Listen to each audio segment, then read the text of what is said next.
अस्सलामुअलैकुम नाजरीन, मैं हूं मोहम्मद अब्दुल हकीम। 7H न्यूज में आपका इस्तकबाल है। जगतियाल डिस्ट्रिक्ट कोरकुला मंडल यासीन गुट्टा में मौजूद एक घर में शॉर्ट सर्किट होने की वजह से आतिशबाजी का वाकया पेश आया है। आइए देखते हैं जगतियाल से इमरान की ये रिपोर्ट।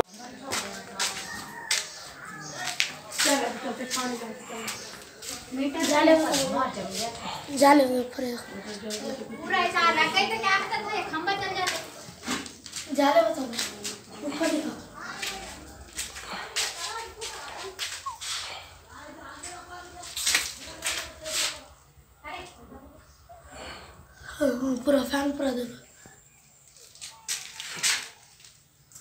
वो कितना काला है भाई।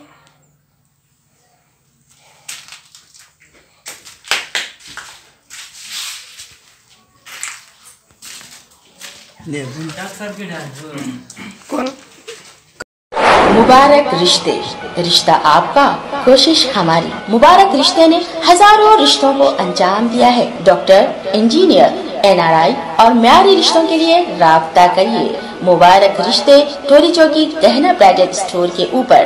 फोन 8121 खबर है शहर की, खबर है गाँव की, खबर है सारी दुनिया की। 7H न्यूज पसंद आए तो लाइक कीजिए, शेयर कीजिए और सब्सक्राइब करना ना भूले। 7H news.